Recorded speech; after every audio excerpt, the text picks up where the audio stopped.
बच्चों आज हम पढ़ेंगे गैसों की किसी द्रव में विलेयता पर दाब का प्रभाव। मैंने कल बताया था ये दाब का प्रभाव हेनरी के नियम के अनुसार होता है। तो आज हम पढ़ेंगे हेनरी का नियम। हेनरी का नियम।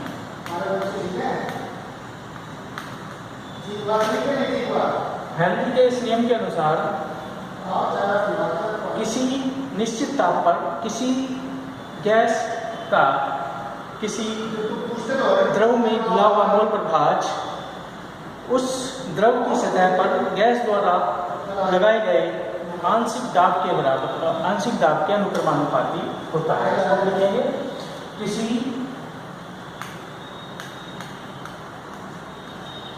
निश्चित ताप पर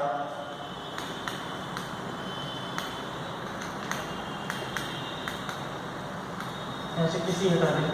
तो हेनरी के नियम के अनुसार निश्चित ताप पर किसी गैस का किसी द्रव में घुला हुआ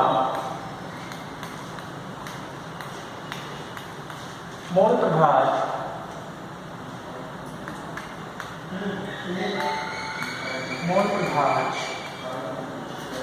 उस द्रव की सतह पर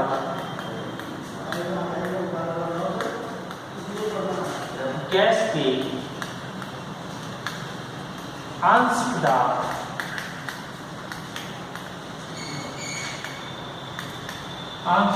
के अनुक्रमानुपाती होता है। अनुक्रमानुपाती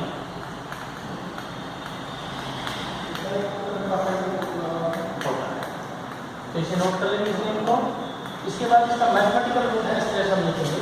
देखते हैं कि गणितीय रूप में कैसे लिखेंगे। माना मोल प्रभाज हो x और आंशिक दाब हो स्मॉल p, छोटा p, तो क्या हो जाएगा x समानुपाती p या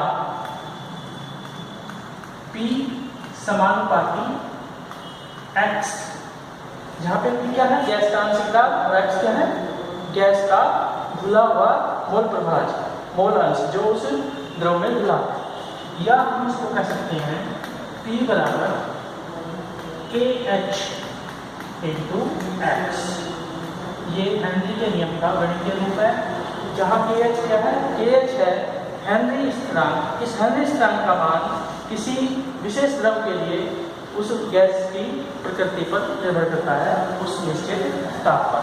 तो हेनरी स्थिरांक का मान किस पर निर्भर करेगा, गैस की प्रकृति पर किसी विशेष द्रव के लिए एक निश्चित ताप पर। तो ये हेनरी का नियम है, इसको नोट कर लेंगे। इसके बाद जब हम इसको ग्राफिकली दिखाते हैं, ग्राफ के आधार पर दिखाते हैं, तो इसको करते हैं क्या हम ग्राफ होता है देखते हैं। यदि हम मोल प्रभाज और आंशिक दाब के बीच एक ग्राफ खींचें तो हेनरी का नियम ग्राफ के रूप में इस तरह से दिखाते हैं हम। ये तो दिखाएंगे हमें x मोल प्रभाज x एक्सिस पे और y एक्सिस पे हम दिखाएंगे आंशिक दाब।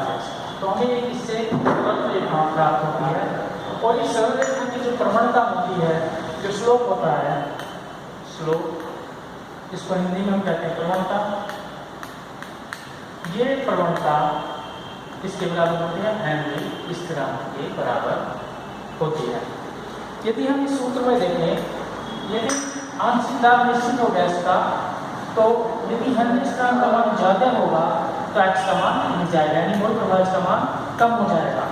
यानी हेनरी स्थिरांक का मान ज्यादा होने पर किसी निश्चित आंशिक दाब के लिए विलेयता कम होगी, और यदि हेनरी स्थिरांक का मान कम हो तो विलेयता ज़्यादा होती है। और ताप बढ़ाने पर हेनरी स्थिरांक का मान बढ़ जाता है, जो लाशा के लिए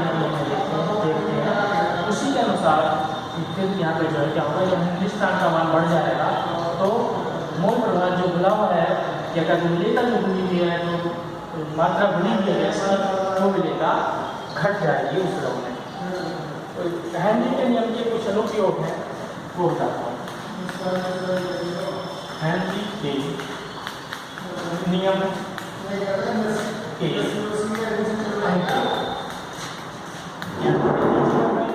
इसका उद्योगों में उपयोग है, विशेष इस कार्य में उपयोग है। पहला उपयोग है सोडा वाटर की जो बोतल जब बनाई जाती है, सोडा वाटर बनाने में क्या होता है, कार्बन डाइऑक्साइड को जल में घोलते हैं, तो उसकी विलेयता बढ़ाने के लिए हम क्या करते हैं, उसका आंशिक दाब वहाँ पर बढ़ा देते हैं। आंशिक दाब बढ़ा देंगे, हेनरी स्थिरांक स्थिर रहेगा वहाँ पे, तो यहाँ पे जो क्या होगा, विलेयता तो मोल प्रवाह जो मोल अंश जो घुला है उस द्रव में वो बढ़ जाएगा। सोडा वाटर बनाने में क्या होगा। दूसरा है जो गोताखोर है, गोताखोर जो है, गोताखोर के सिलेंडर में जो होती है, जो गैस का सिलेंडर होता है, जो मास्क के रूप में लगाते हैं जब गोताखोरी वो करते हैं, सिलेंडर में ऑक्सीजन के साथ